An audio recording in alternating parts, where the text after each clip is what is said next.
Please welcome His Excellency Majid Al Suwaidi, the CEO of Altérra, and Joseph McMonigle, President and CEO, Global Centre for Energy Analysis.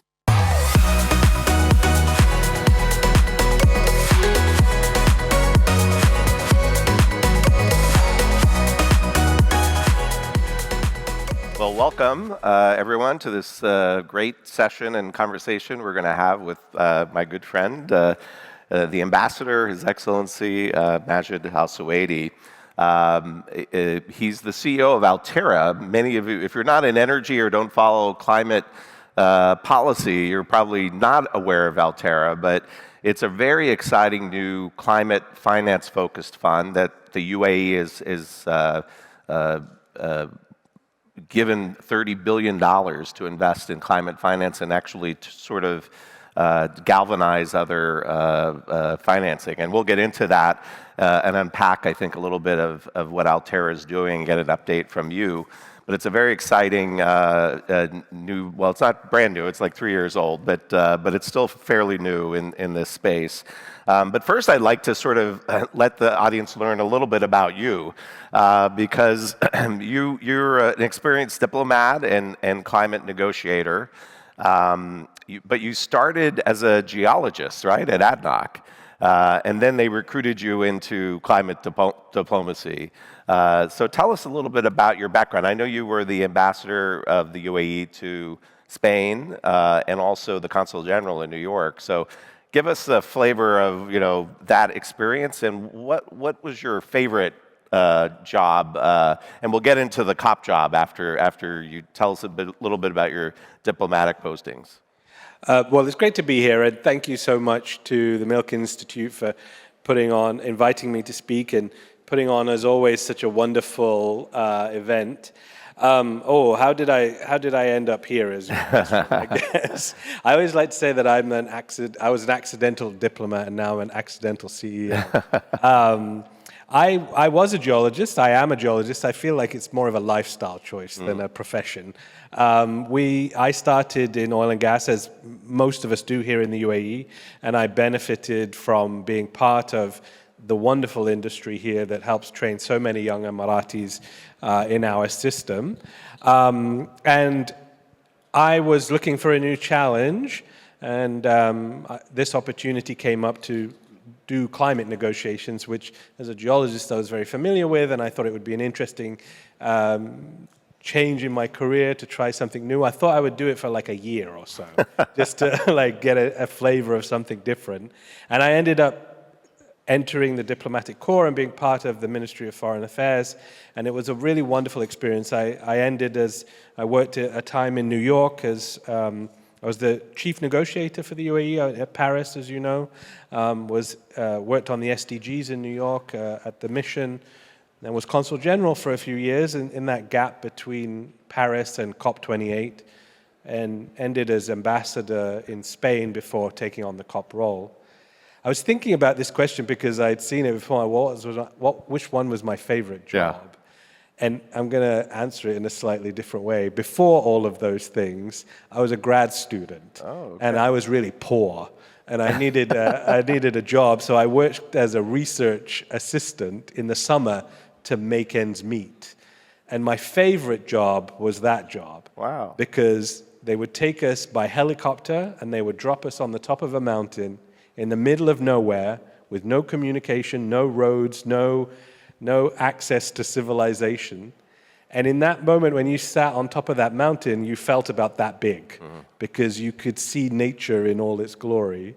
And I always remember sitting on the top of a mountain, eating like a can of tuna or something like that, and thinking, I can't believe that I'm getting paid to do this job. And let me tell you, I wasn't getting paid very much.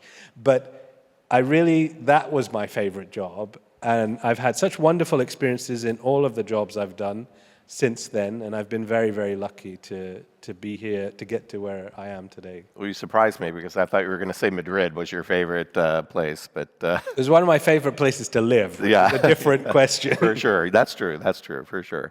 Well, we met in your job right before Altérra when you were the Director General of the COP28 presidency that the UAE held 2023, right? And I was at the IEF as Secretary General. I think it's safe to say, in my view at least, that the COP here in Dubai, was probably the most successful COP since Paris. I mean, Paris, obviously, that was a groundbreaking, to have that agreement. But in climate talks and negotiations, I like to say, we should be looking more on progress over perfection, to make progress on because they're very, very difficult issues and topics, very challenging. And I think this COP, the COP28 that you were part of, really accomplished that in terms of galvanizing energy companies to be a part of it and addressing decarbonization. There were a lot of things outside the COP that you worked on. I know you worked on very hard because we talked about it, to get the companies involved in this. And so how do you look back at the COP28 that you were involved in, and can you give us some thoughts on your impressions of the most recent COP in Brazil? I really appreciate those comments, because I do think that COP28 was probably the most important COP after Paris, if not so. And let me tell you why I think so. You probably, many of you will say, oh, well, he's biased. He was Director General. Of course he's going to say that. But I want to explain why it was a big change.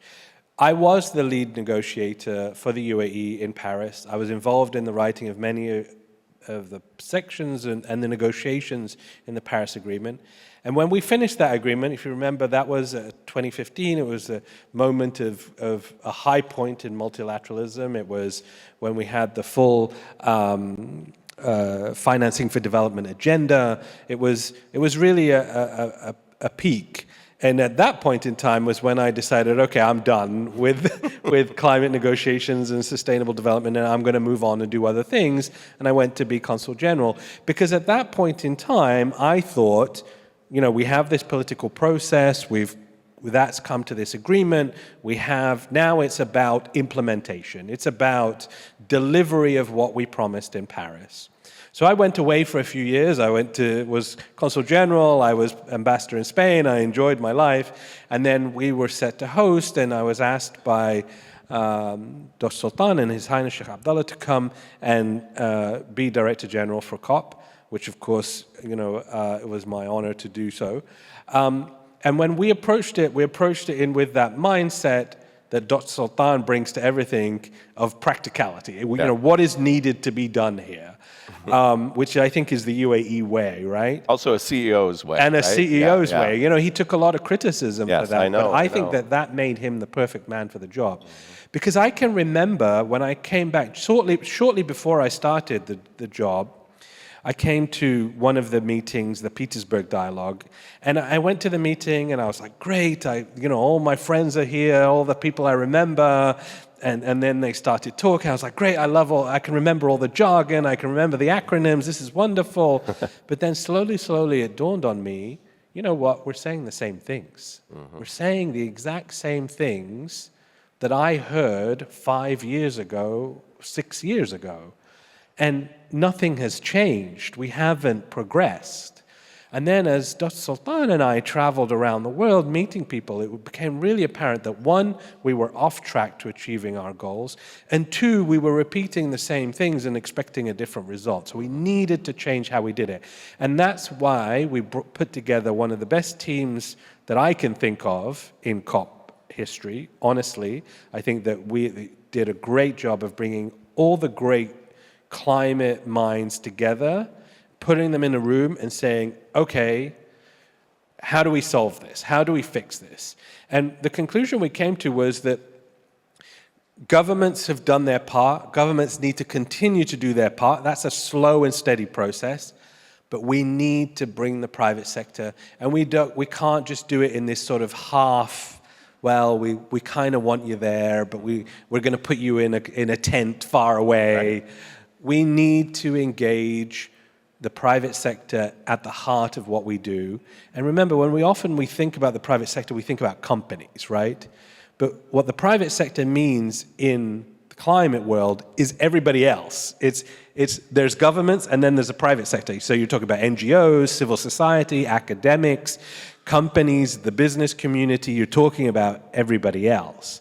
And so for the longest time, you sort of had this political process that just happened over here, and then you had like some stuff on the side. What we wanted to do was we said, okay, no more. We're going to bring everybody to the table, come and tell us what are your solutions. Everybody is welcome at COP28, but you have to come and tell us what you're going to do to get us back on track. And that's why we were successful. And if you remember, from day one, from minute one, we had announcement after announcement after announcement, and that came from a lot of hard work by Dos Sultan, but it really stemmed from the leadership of our president, Sheikh Mohammed bin Zayed, and our prime minister, Sheikh Mohammed bin Rashid, who put their weight behind us, who put their energy behind us, who put their support behind us. And even in the toughest moments, we're always telling us, no, stay the course, and that really paid off. Yeah, I mean, it was really groundbreaking because the first COP meeting I attended was the one in Scotland, and at that COP meeting, the energy companies were not just not invited, they were disinvited. And so you would think it's not that novel to invite them to the table, but the energy companies, you know, they're huge companies, lots of engineering talent, you know, from ADNOC.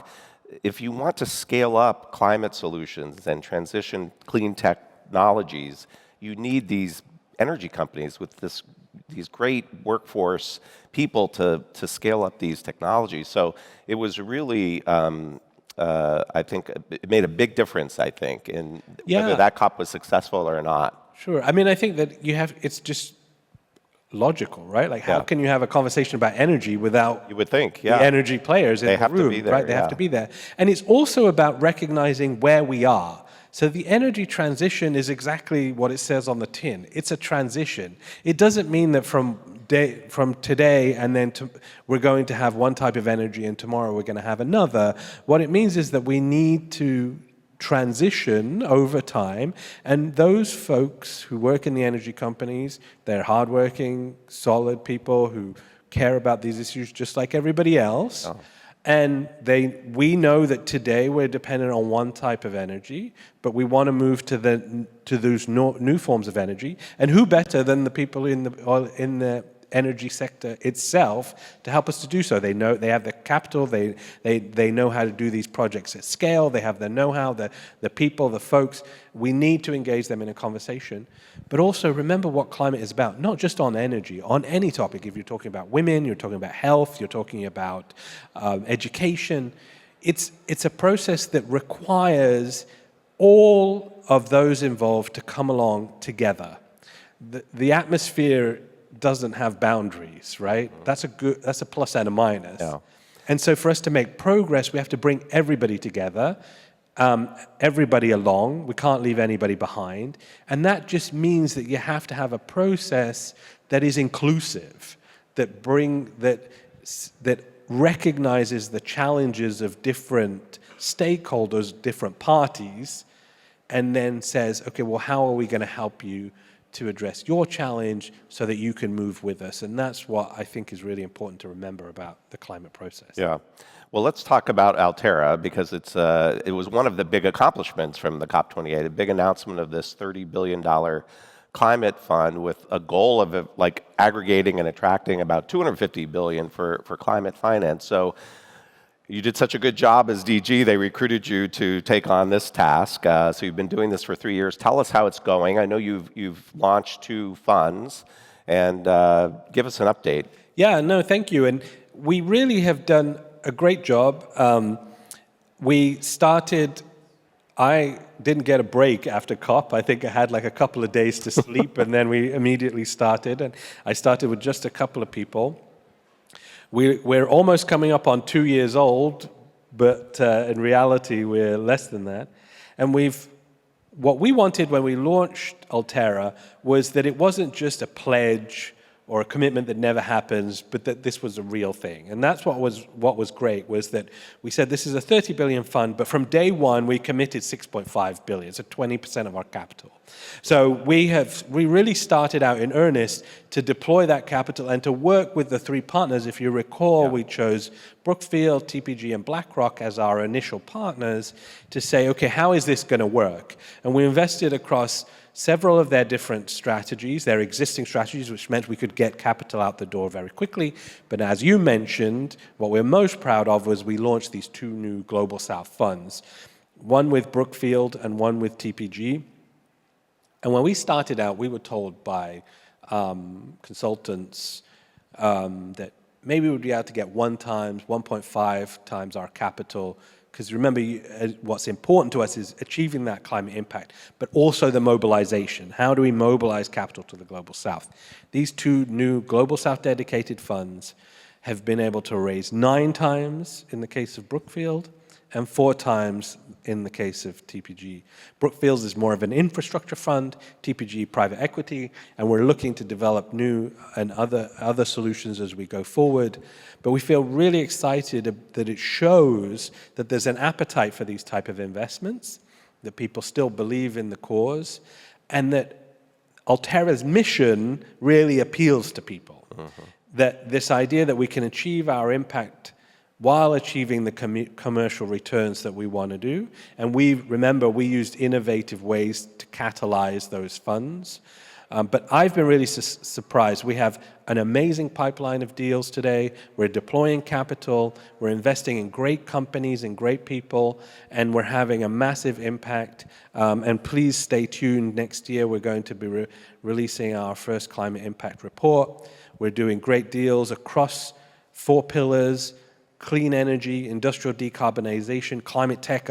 We've recently done some really exciting investments there, and another bucket we call sustainable living. So you're going to see a lot of exciting things coming from us because we've now started to do co-invest. So we're developing our team. We've put in place a great set of people. I'm really, really lucky with the people that I have. And I think that the future looks really bright for Altérra. It's really important what you're doing because you know, global investors are sort of nervous about investing in the Global South, and you've created a mechanism for them to sort of join hands with you. The UAE and other Gulf countries are already investing in the Global South, so there's some experience working there on the ground. So I think it's really impressive what you're doing, and by creating this vehicle, you're really going to be, as you said, you're just not announcing a pledge. You're doing something to get some things done, and I'm glad to hear that it's working so well. No, and thank you for saying that. I think that it's so important. You know, sometimes there's just a need to take a first step, right? And as you said, the UAE has been investing in the developing world, in emerging markets in the developing world for many, many years. We have a lot of great experience. Our leadership was willing to put capital behind us, and we're deploying capital. And what we're saying to folks is, hey, we're doing this anyway, why don't you come alongside us and do this with us? And then that could have real impact to the Global South. Now, we invest everywhere in the world. So we invest today in Europe, North America, because remember, our chief goal is to achieve climate impact. But unlike anybody, we're the largest private climate fund in the world. We're deploying capital. We welcome those who want to come and join us and work with us. And our scale and the scope that we have really allows us to do very new and innovative and exciting things and to generate the commercial returns. And why is that so important? Because we need to show that this makes sense. We talk a lot about the AI revolution, right? We know that the biggest bottleneck to the AI revolution is energy. What's the fastest way, cheapest way that you can deploy energy, new energy today to meet that energy demand that we know is coming? That is in clean energy. That's in solar, which you can deploy a solar field in 18 months. Other forms of energy will take you much longer, will take you much greater regulation, which must take you much.